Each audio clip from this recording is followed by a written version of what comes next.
Hey, what's up guys? My name is Sal, and this is another expedition log.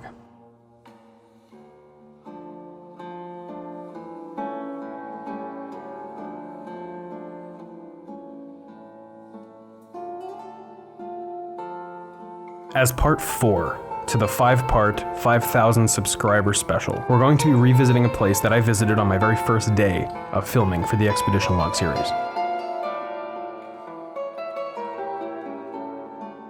This place was developed by one of my all-time favorite mall developers, Alfred Taubman. The mall is situated in Glen Burnie, Maryland, and the interior is baked in neon. You almost get a suntan when you're walking through the place because there's so much neon on the ceiling.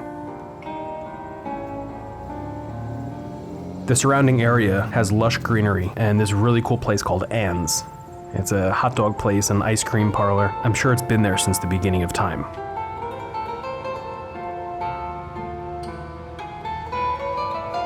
Whenever I go to Marley Station, or think about it, or talk about it with friends, I can never help but reminisce about when I first moved down here from New Jersey, and we knew nothing about this area, and we were so used to having a mall that was really close to us back in New Jersey, and the first mall that we found was the Marley Station Mall. Even though we lived in Baltimore City, this was the first one that we found.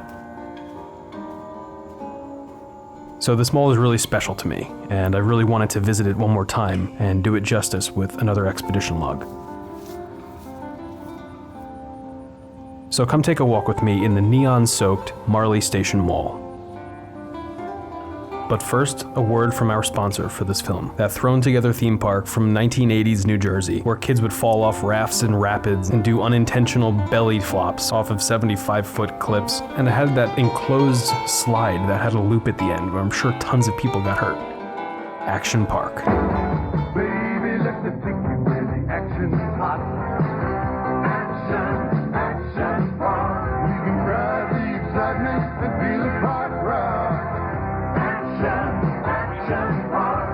The action never stops at Action Park. Looking for a great place for the family this summer? Well, Action Park has 75 of the wildest, wettest family rides in the world just minutes away. The action never stops at Action Park. A. Alfred Taubman was born January 31st, 1924 in Pontiac, Michigan. He began selling shoes at 9 years old, and he worked every single day of his life, pretty much. He went to work for his dad a few years later, and then in 1950, at 26, he opened the Taubman Company. He wanted to build his own buildings, and he did. In 1987, he opened the Marley Station Mall.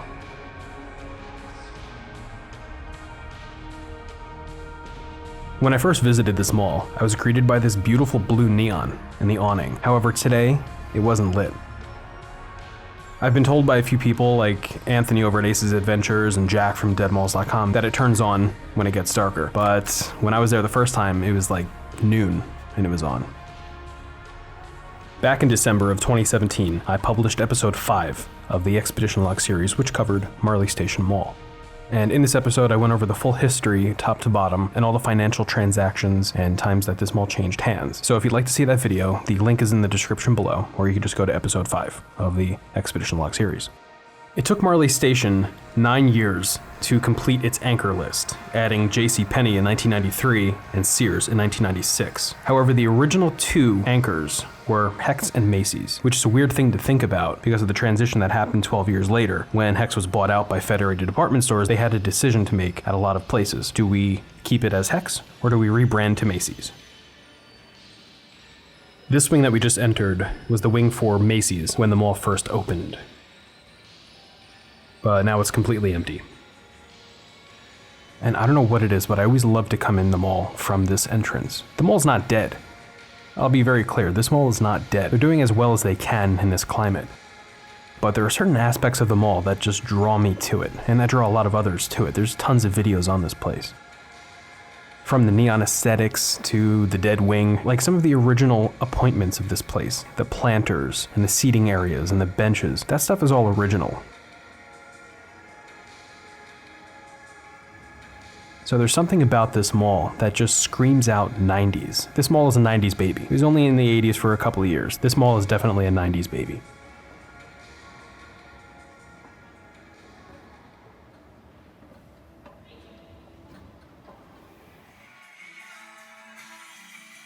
I used to go into Spencer's Gifts when I was a kid. Back in Jersey, I'd go to the Ocean County Mall. I always felt like one of the big kids when I went into the Spencer's Gifts, especially that back section. And I always felt like such a badass.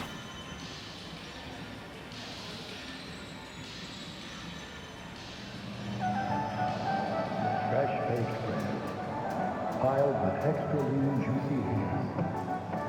Oven roasted turkey breast, topped with the classic taste of oatmeal. Would you have any Grey Poupon? But of course. Introducing Subway's new turkey and ham Dijon. Turkey, ham, and the great taste of Grey Poupon mustard. Now for a limited time on your choice of rolls at Subway, the place where fresh.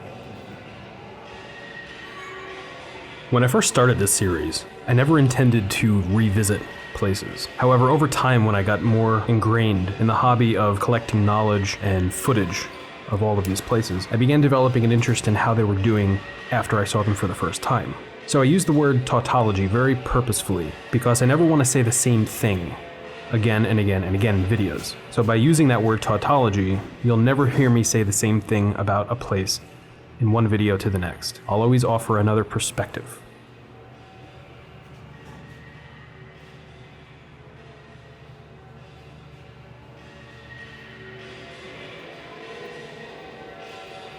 And this place especially screams out to me because it was built by Alfred Taubman, who was the all-time rock star of the mall development scene. But unfortunately in 2004, Taubman sold the mall to the Mills Corporation. And the Mills Corporation, they're known to make gigantic malls that kind of look like television sets from the Nickelodeon television station back in the 90s. Then in 2007, the Mills Corporation, they became Simon Property Group. And Simon, they just go into malls when they buy them, and they bleach them and they remove all aspects of personality. However, in this mall especially, I think they liked the neon characteristics and the openness of the mall, so they really didn't touch much of it, which is really lucky for us now. I'm especially bitter with the Simon Property Group because they took my beautiful 1976 Ocean County Mall in New Jersey and they turned it into this bland-looking thing. And the thing about malls from the 1970s is that they were full of dark brown and maroon colors and giant trees, and they just felt like the dark forest in Germany in this magical wonderland. And it's so rare to find a mall nowadays that still has those 1970s aesthetics. And you know what I would do to see that now? To just walk around that mall with its original aesthetic language one more time.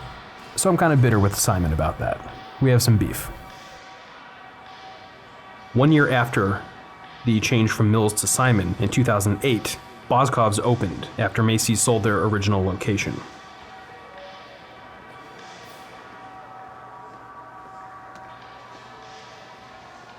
There was a data center called AINet, and in 2012, they bought the old Boscov's building for $1.5 million, and they moved in. So this wasn't a retail operation, this was a brand new concept for this area, and they were using it as basically office space. While the rest of the mall is still retail, as usual, they're using it for their operations section of AINet and office space.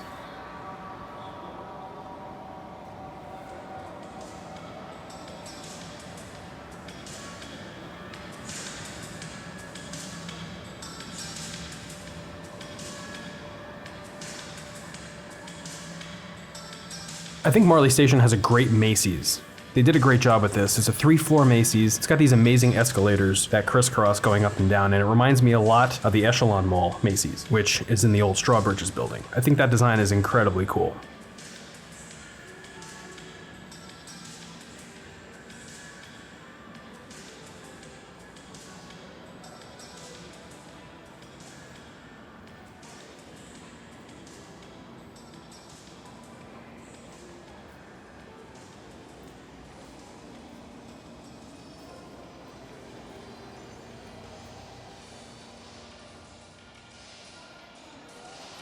There were tons of money issues at this mall around the time when AINet came in, until today, really. It changed hands many, many times. And again, if you want to hear the details on all of those transactions, you can check out episode 5 of the Expedition Log series. The mall has definitely seen some heavy transactions over the years. But it's still here, and it's still doing pretty alright. I don't believe the AINet is actually still there, and I think they moved out. But they did try to buy the mall back in 2016, and AINet actually bid $10 million, but the Woodmont Company actually won for $22.7 million in 2016.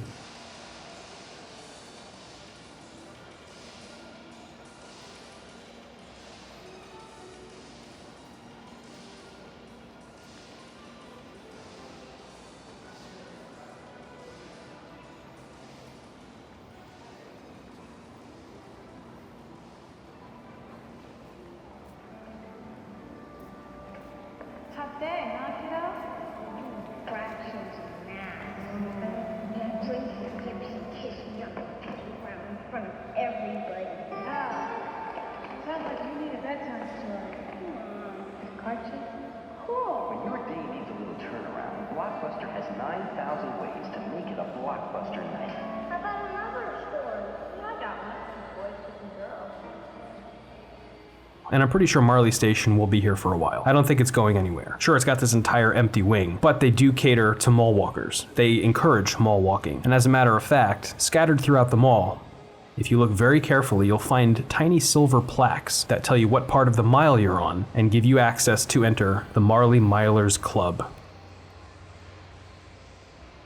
I consider myself a Marley Miler. I did about 2 miles in that mall the day I was there.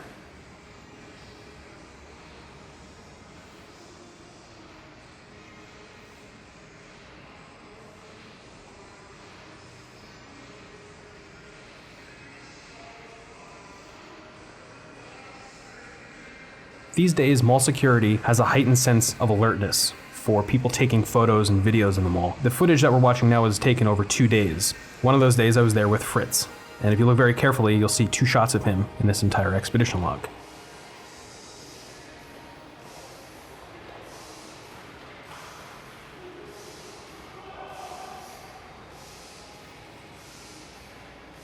But the second day I went, I was by myself, and towards the end of my session, as I was walking out, if you look down to the left, you'll see the security guard walking away, and up at the top there, that's a cop. As I was taking this shot, they both walked directly at me, and my life flashed before my eyes. But luckily, they just kept going, and that was that. So I'd like to thank all of you for watching this video, and I'd especially like to thank my patrons who support the Expedition Log directly, and all of my subscribers and everybody who engages on the channel. You guys all rock. So thanks again, and here's to the road to 10,000 subscribers. Take care, everybody.